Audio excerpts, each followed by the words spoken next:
back at it here again today for Down South Racing, and today I got a cool install for you all, per usual, you know, for the most part on this channel. But today, so I'll give you a little backstory actually first.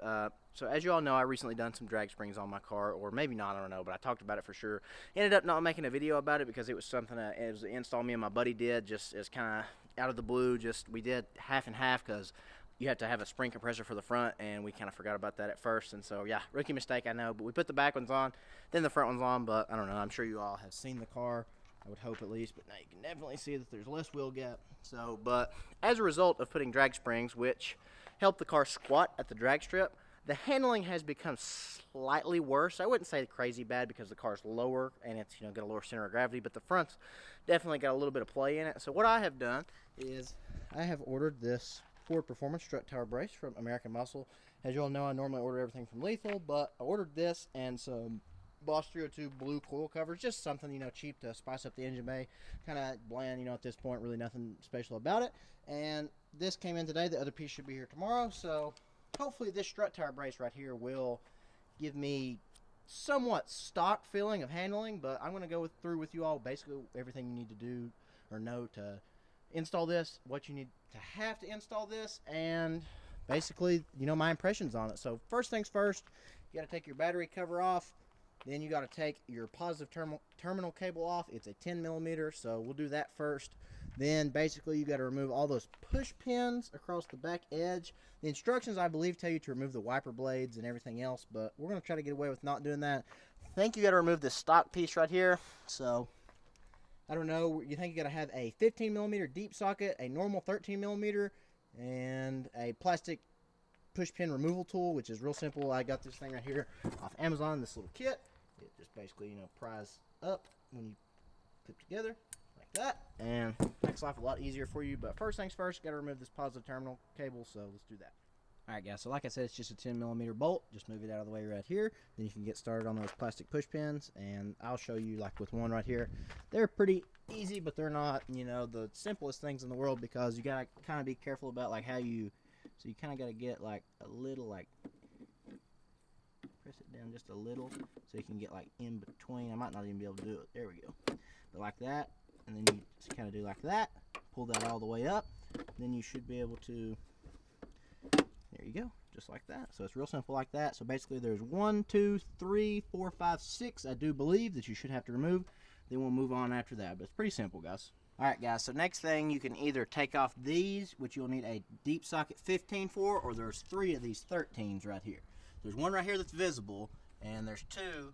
You might be able to just barely see that one there, and then there's another one that you barely be able to see over there. I can't really get the camera on there because of the, what do you call it, the went blank right here, thing you hold the camera up with. But either way, tripod, there we go. So there's 3 of those, so you got to take those off. Then you got to remove the stock kind of plastic piece, or 4, sorry, there's another one right there. But got to remove those. Then you can start putting the new stuff on. Alright guys, so next you're going to install your metal, like, I don't even know, it's just part of the brace because this brace is triangular. So basically you're just going to slide it back up in here. As soon as you remove this one, you will see the stock plastic one. It goes in the same exact spot as that. So we'll do that here real quick. Just going to barely gently sit that down. Pull your plastic one up and pretty much just straight out. As you can see, this isn't really doing anything for torsional rigidity. Now, as I knock myself out on the hood, so just kind of gonna slide it over those 2. Or, sorry, excuse me. Let's go in first. Kind of difficult. I mean, you know, obviously about like anything else, you just kind of gotta wiggle your way till you get over there.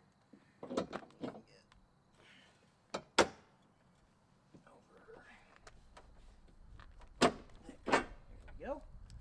Now we got it on both sides, as you can see, and basically all you got to do is put your screws back in over here. Then you can Ford provide you with new hardware for the actual strut tower brace that goes across. So it's pretty easy. So guys, this one right here is the toughest one to remove, and probably obviously the toughest one to put back in. But all I'm doing for now is just getting them hand tight, just down in there a little bit. It's tight quarters, but make do fairly easily. Just getting them hand tight, so because the tighter you can get it, like closer to the actual metal, the easier it will be to put the wrench on in the end. So that's my philosophy. Get that one as far down as I can. And tight. Let's make sure this one is. Looks like we could do a few more turns on it. And tight on those. Remember, it is a 13 millimeter. And just basically tighten back up. So guys, the way I found it easiest is just kind of go at the edge of this right here. Just kind of maneuver your wrench until you can get on top. There may be an exact torque spec.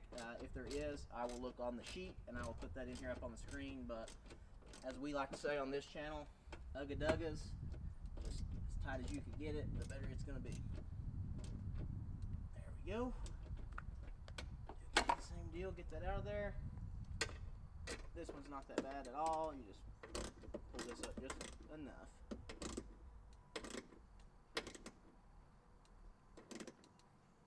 Alright, and then these two over here are very easy because they're out in the open.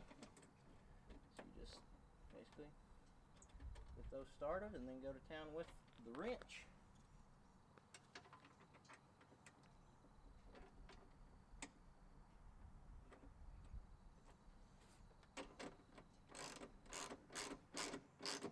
Obviously, if you have an impact gun, your life's going to be a lot easier, but poverty life on this channel, as you all know,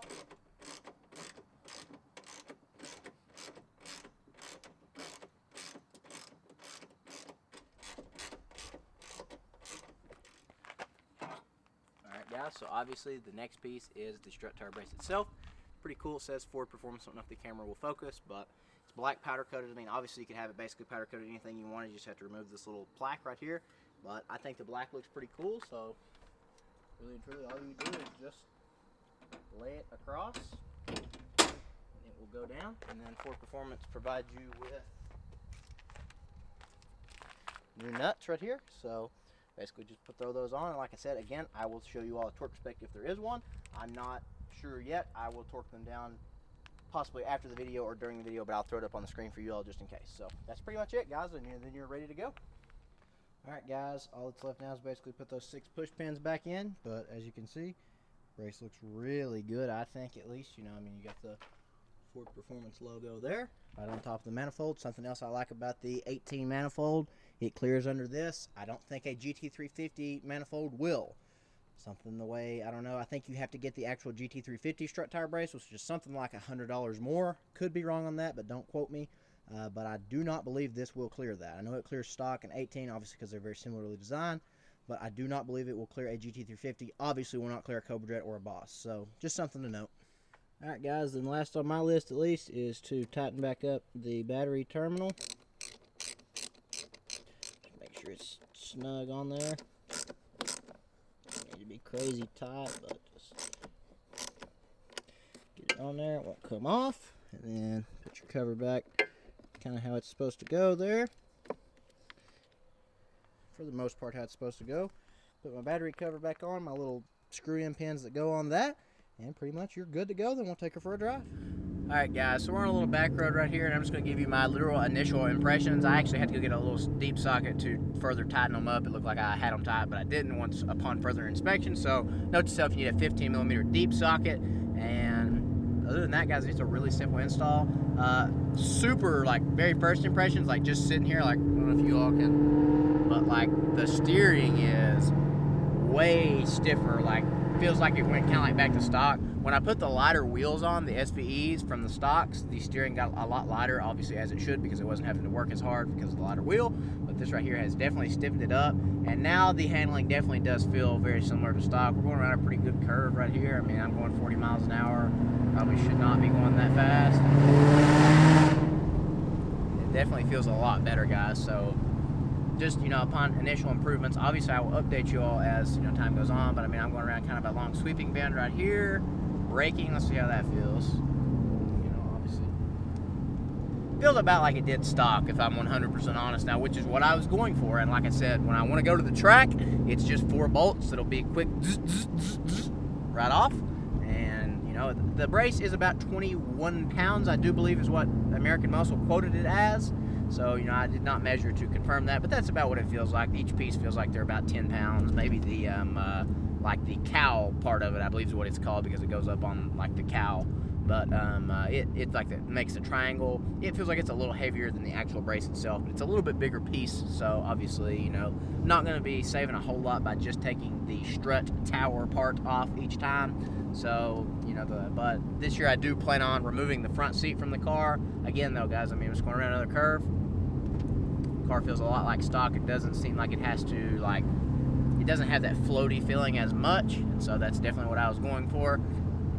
And I'm pretty impressed, guys. So for a couple $100, obviously I got it a little bit cheaper because of certain discount codes that aren't maybe public, but you know, I ended up getting this and the coil covers, which are $85 a piece, and 2-day shipping for about $250. So, you know, not bad at all, but still not you know, free by any means. But either way, still nice. And going through these curves, guys, I am very impressed. Sorry for the camera right there. I was trying to watch the road, but I'm very impressed, guys. So that's probably about going to wrap this video up right there, honestly, guys. And I hope you enjoyed. I didn't cover the complete install, but if you want to see that, you know, step for step, removing each thing and putting each thing back on, there's other videos on the internet. American Muscle obviously has one, and, you know, this is just a quick little review. This did the job exactly what I was wanting it to do, and can't exactly ask much more than that. So I hope you enjoyed this video, guys. I hope you found it informative. Comment down below if you have any questions whatsoever.